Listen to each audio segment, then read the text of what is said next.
You know, I'm a student of history. I've read a lot of it.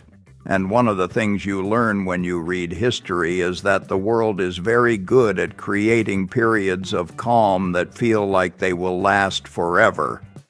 People forget that the sea has a tide. They forget that storms are not an anomaly, they are an inevitability. For the better part of a generation, we've been sailing on a very calm, very predictable sea, and it has made us comfortable. It has made us complacent. We've started to believe that this is the new nature of things. I'm here to tell you today that the barometer is dropping, the sky is changing color, and there is a seriousness in the air that I have not felt in a very long time. Something is about to happen in America. This is not a forecast. I don't have a crystal ball, but I have been in this business for over 80 years. I've seen a thing or two. I saw the speculative manias of the 60s. I saw the crushing inflation of the 70s. I saw the crash of 1987, the dot-com bust, the financial crisis of 2008. They all had different names, different triggers, but they all had one thing in common. They were preceded by a period where people collectively started to believe that the fundamental rules no longer applied. We are in such a period now, and it is my duty as your partner to talk about it plainly. Before I lay out what I'm seeing, I'd like you to do me a favor. In the comments, just write down one word that describes how you feel about your financial future right now. Are you confident, anxious, confused, excited? I want to get a sense of the room, because the feelings you have are part of the story. What is happening is not a single event. It's a convergence of four powerful currents that are pushing us toward a very dangerous set of rapids, and many people are rowing as fast as they can directly into them without even looking up. 1. The great disconnect. The casino has swallowed the factory. For most of my life, the stock market, for all its daily gyrations, had a tether to reality. It was connected, however loosely, to the real economy, to the factories making things, to the railroads moving goods, to the businesses selling products to people. The price of a stock was supposed to be a reflection of the value of the underlying business. That tether has been frayed to a thread. We have created and now celebrate a system where the financial economy has become almost completely detached from the productive economy. The stock market has transformed from a place where you allocate capital to productive enterprises into a giant global casino, and the chips are moving faster than ever. I look at what goes on, and it's astounding. You have people trading options that expire in a few hours. You have them buying digital tokens that represent nothing, produce nothing, and have no intrinsic value, all based on the hope that someone else will come along and pay more for it tomorrow. You have companies with no earnings and no plausible path to ever having earnings being valued at billions of dollars. This is not investing, it is gambling, pure and simple. The serious thing that is happening is that this casino mentality has moved from the fringes to the very center of our financial life. An entire generation is being taught that the way to get rich is not by building a business or saving your money in productive assets, but by guessing which lottery ticket is going to get hot next week. Now, why is this so dangerous? Because a system built on speculation is a system built on sand. It creates the illusion of wealth without creating any actual value. When you buy a share of a cryptocurrency, the economy is not one bit more productive. No new product has been invented, no new service has been delivered. Money has simply moved from one pocket to another, with a good chunk of it being scraped off by the house. When I buy a piece of the BNSF Railroad, that capital is used to lay new track, to buy more efficient locomotives, to move more of America's goods from where they're made to where they're needed. That is value creation. It makes the whole pie bigger. The casino does not make the pie bigger. It just re-slices it, and in the process, it creates enormous instability. When the majority of market participants are no longer focused on the long-term value of a business, but on the short-term direction of its stock price, the market loses its function as a rational allocator of capital. It becomes a mood ring for the collective psychology of the crowd, and crowds, as history has shown us time and again, are prone to fits of mania and panic.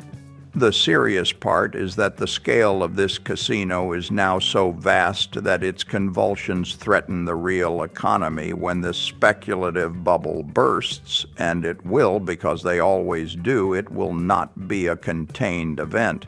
It will wipe out the savings of millions of people who mistook gambling for investing. It will cause a sudden, sharp contraction in spending. It will force companies to lay off real workers who were employed in real, productive jobs. The casino, which produced nothing of value, will end up destroying immense value in the real world. That is the great disconnect, and it is the first sign of the approaching storm. 2, the broken compass. We have lost our fear of debt. I want you to think about a simple business, a corner grocery store. The owner works hard, serves his customers well, and at the end of the year, he's made a small profit. He has a choice. He can take that profit and use it to pay down the loan on his building, strengthening his balance sheet. Or he can borrow even more money to put a fancy new sign out front, hoping it will attract more customers. For a prudent business owner, that decision is a balancing act. Debt can be a tool, but it is also a risk. It puts a claim on your future earnings. It reduces your flexibility. It makes you vulnerable to a bad month or a bad year. A wise owner has a healthy fear of taking on too much of it. As a country, we have lost that fear. We have lost our compass when it comes to debt. And I'm not just talking about the government, though that's the most glaring example. The national debt is a number that is so large it numbs the mind. But think of it this way. Every single year, our government spends well over $1 trillion more than it takes in. $1 trillion. That's $1,000 billion. We are financing our present by mortgaging our future at a rate that has no precedent in peacetime. The politicians will tell you it doesn't matter. They'll tell you we can grow our way out of it. But for a business to be healthy, its earnings must grow faster than its debt. Our debt is now growing significantly faster than our economy. This is the definition of an unsustainable path. At some point, the world, which has been very happy to lend us money for a very long time, will start to question our ability or our willingness to pay it back in dollars that have the same purchasing power. At that point, interest rates will have to rise dramatically, not because the Federal Reserve wants them to, but because our lenders will demand it. And that will act like a tape break on the entire economy. But this isn't just a Washington problem. The same addiction to debt has filtered down into the corporate world and into our homes. Companies have borrowed trillions of dollars, not necessarily to invest in new plants and equipment, but to buy back their own stock, often at high prices to goose their earnings per share. Their balance sheets are far more leveraged and far more fragile than they appear. And individuals have followed suit. We have normalized the idea of living on borrowed money, car loans that last 7 years for a depreciating asset, credit card balances that are never paid off. The margin of safety, the simple idea of spending less than you earn, has been replaced by a culture of instant gratification financed by debt. The serious thing that is about to happen is the end of the era of easy money. For 40 years, we have been in a broad trend of falling interest rates. That trend has ended. We are now in a new world, a world where debt has a real cost, and that cost is rising. This will be a profound shock to a system that has been built entirely on the assumption of cheap and abundant credit. Businesses that were profitable only because their borrowing costs were near zero will go bankrupt. Homeowners who stretch to buy a house with an adjustable rate mortgage will face foreclosure, and the government itself will find that an ever larger portion of its budget is consumed not by providing services, but simply by paying interest to its creditors. The crisis will be a crisis of deleveraging. It is the painful, unavoidable process of unwinding decades of imprudent borrowing, and it will feel for many like the world is going in reverse. The broken compass has led us to this point, and the journey back to solid ground will be a long and difficult one. 3. The illusion of control. The Fed's magic wand is losing its power. During the financial crisis of 2008, I said that our economy was like a great athlete who had suffered a cardiac arrest. It was flat on the floor. The paramedics arrived, that was the Federal Reserve and the Treasury, and they used extraordinary measures. They pumped trillions of dollars into the system. They brought the patient back to life. It was a necessary and, in my view, a courageous intervention. But it came with a long-term side effect. It created a powerful illusion, the illusion that our economic managers have a magic wand. It fostered the belief that no matter how reckless the behavior, no matter how great the crisis, the Fed can always step in, print money, and make everything okay. This belief, often called the Fed put, has been the dominant psychological force in the markets for over a decade. It has encouraged risk-taking. It has inflated asset bubbles. It has severed the link between risk and consequence. The serious problem we now face is that the magic wand is losing its power. Why? Because the one thing that ties the Fed's hands is inflation. When inflation is low, they can print money with relative impunity. But when inflation is high and persistent, as it has been, printing more money is like trying to put out a fire with gasoline. It only makes the problem worse. This is the trap we are now in. The next time we have a serious economic or financial shock, and we will, because that is the nature of a market economy, the Fed will face an impossible choice. If they respond as they did in 2008, with massive monetary stimulus to prop up asset prices and bail out failing institutions, they risk igniting an inflationary fire that could destroy the currency. If, on the other hand, they prioritize fighting inflation by keeping interest rates high and credit tight, they risk allowing the financial shock to cascade through the system, leading to a deep and painful recession. They have run out of easy answers. The toolkit that seemed so powerful in the last crisis is now filled with tools that are either ineffective or have calamitous side effects. The crisis that is coming is not just an economic one. It will be a crisis of faith. It will be the moment when the public and the markets realize that the wizards in Washington are not in fact all-powerful. That there are some problems they cannot solve, that there are some consequences that cannot be bailed away. When that realization dawns, the reaction will not be calm. The belief that there is a safety net under the tightrope has allowed people to take risks they never would have otherwise. When they look down and see that the net is gone, the panic will be severe. The seriousness of this situation cannot be overstated. We have built an economic model that depends on a perpetual rescue. We are about to enter a period where that rescue may not be possible. 4. The forgotten virtue. Patience has been replaced by impatience. The single greatest advantage an investor can have is a long-term horizon. If you buy a piece of a great business and you are prepared to hold it for 10, 20, or 30 years, the day-to-day noise of the market is irrelevant. You can let the business do its work, compounding your capital year after year. Patience is not just a virtue in investing, it is the cornerstone of wealth creation. This virtue is disappearing from American life. We have become a society obsessed with the short term. Corporate CEOs are judged not on their 5-year plan, but on their next quarterly earnings report.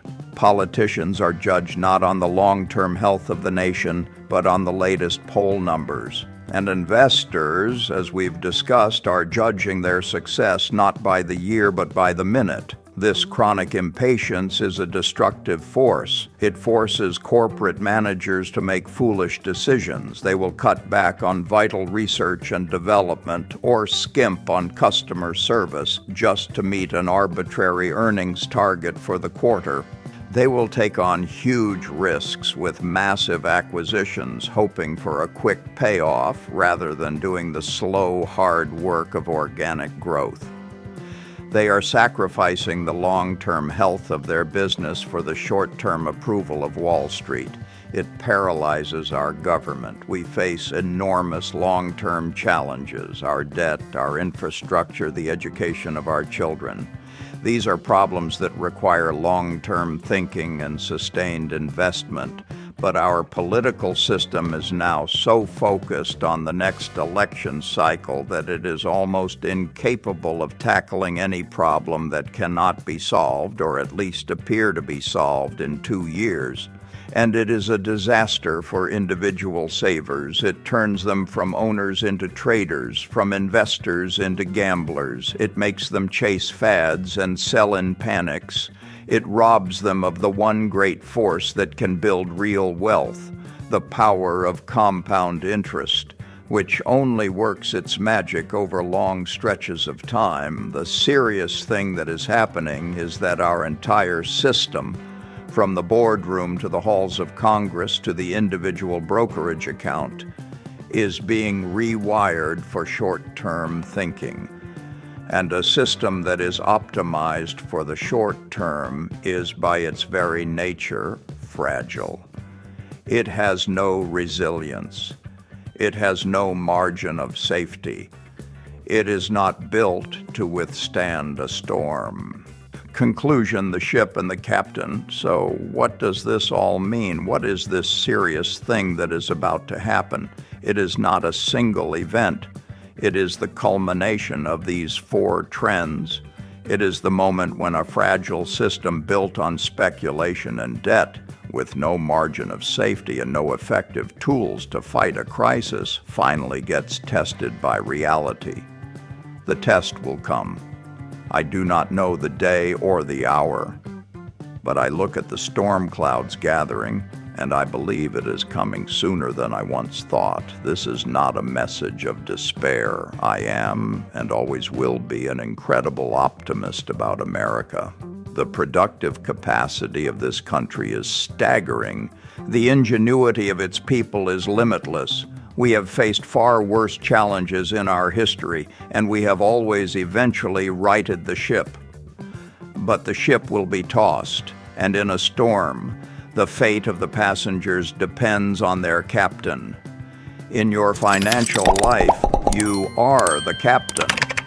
You cannot control the weather, but you can control the seaworthiness of your own vessel. This is a time for prudence. It is a time for simplicity. It is a time to remember the fundamental, boring, but timeless rules that build real, lasting wealth. Own productive assets. Don't own speculations. Keep a margin of safety. Don't use debt to finance your lifestyle. Think for the long term. Don't get caught up in the daily noise. And above all, be patient. The world is about to offer you the opportunity to buy the best businesses in America at bargain prices. You only get that chance when there is fear in the air. Prepare yourself now. Get your own financial house in order so that when that fear arrives, you will not be a victim.